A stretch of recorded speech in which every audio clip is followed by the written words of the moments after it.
22 April کو national security committee کا ایک اور اجلاس ہوا۔ اس اجلاس میں ایک دفعہ پھر کہا گیا کہ مراسلہ ایک حقیقت ہے، اور پچھلی نیشنل سیکیورٹی کمیٹی کے میٹنگز کے اعلامیے کی توثیق بھی کی گئی۔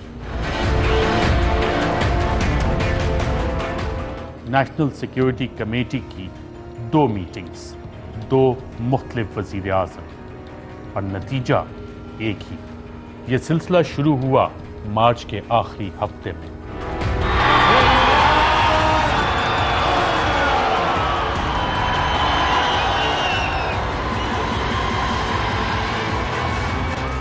ستائیس مارچ کو سابق وزیر اعظم عمران خان نے اسلام آباد کے جلسے میں ایک خط لہرایا اور عوام کو بتایا کہ ان کی حکومت کے خلاف سازش ہو رہی ہے۔ اس سازش کے بہت سے اندرونی اور بیرونی کردار ہیں۔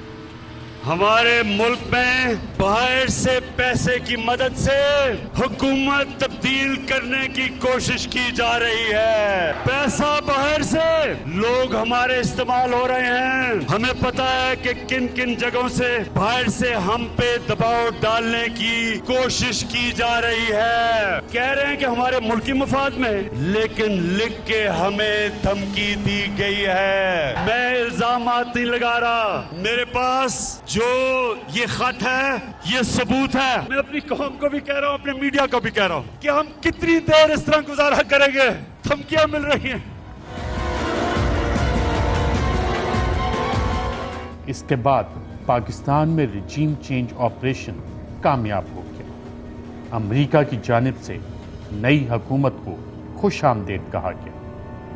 For almost 75 years, the relationship between the United States and Pakistan has been a vital one. We look forward to continuing that work with Pakistan's government to promote peace and prosperity in Pakistan and the broader region. And in that spirit, we've congratulated Prime Minister Shehbaz Sharif on his election by the Pakistani Parliament, and we look forward to working with him and his government. سابق وزیر اعظم عمران خان کے اس اعلان کے بعد ان کے خلاف ایک پوری میڈیا کیمپین چلائی گئی کہ خط تو ہے ہی نہیں، وہ تو سفارتکار کی اسیسمنٹ ہے۔ خط میں الفاظ ڈالے گئے اور بالآخر قومی سلامتی کمیٹی نے تسلیم کیا کہ خط اصلی ہے۔ افواج پاکستان کے ترجمان نے پریس کانفرنس کر کے خط کو ایک حقیقت تسلیم کیا۔ ڈیمارش دیے جاتے ہیں، ڈیمارش صرف سازش پہ تو نہیں دیے جاتے، جس طرح اس اعلامیے میں لکھا ہوا ہے کہ ان ڈپلومیٹک لینگویج یوز کی گئی ہے، اس اعلامیے میں لکھا ہوا ہے کہ جو بات چیت کی گئی ہے وہ انٹرفیئرنس کے مترادف ہے، سو اس کے اوپر ڈیمارش دیا جاتا ہے۔ That is a diplomatic procedure. یہی وہ الفاظ ہیں جن کے اوپر اگری کیا گیا اور ان کے مطابق ڈیمارش دیا گیا۔ اس کے ایک دن بعد عوام نے عمران خان کے سوال کے جواب میں بتا دیا کہ سازش اور مداخلت میں سے یہ کیا تھا۔ یہ سازش تھی یا مداخلت تھی؟ ذرا ہاتھ کھڑے کر کے پہلے مجھے بتائیں کہ یہ مداخلت تھی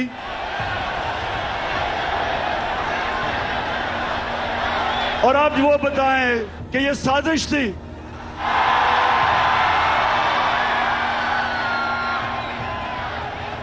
ایک بہت بڑی بین الاقوامی سطح کے اوپر اس ملک سے سازش ہوئی ہے۔ یہ جو سازش ہوئی ہے یہ آپ کو غلام رکھنے کی سازش ہوئی ہے۔ ایک میر جعفر کو ہمارے اوپر مسلط کر دیا ہے۔ میر جعفر وہ ایک غدار تھا جس نے انگریزوں کے ساتھ مل کے بنگال کا جو مغل سلطنت کا گورنر تھا سراج الدولہ، اس نے انگریزوں کے ساتھ مل کے اس سے غداری کی اور بنگال انگریزوں کے ہاتھ میں چلا گیا۔ تمام تر میڈیا کیمپین اور پریس کانفرنسز کے باوجود زیادہ تر ذی شعور لوگ جانتے ہیں کہ امریکہ کا پروجیکٹ رجیم چینج ایک تسلیم شدہ حقیقت ہے۔ خود امریکی یہ بات مانتے ہیں اور باقی ساری دنیا بھی۔ What right have you, when I mean you, the CIA, the United States government, or any foreign power, what right do you have to do what you do in other countries? National security interest. But that's a divine right, isn't it? Because the people that you do it to have no say in it. Yeah, well, that's just tough. we are going to protect ourselves, and we're going to go on protecting ourselves because we end up protecting all of you. And let's not forget that. Right. Right? No, I won't. We'll intervene whenever we decide it's in our national security interest to intervene. And if you don't like it, lump it. Get used to it, world. We're not going to put up with nonsense. And if our interests are threatened, we're going to do it.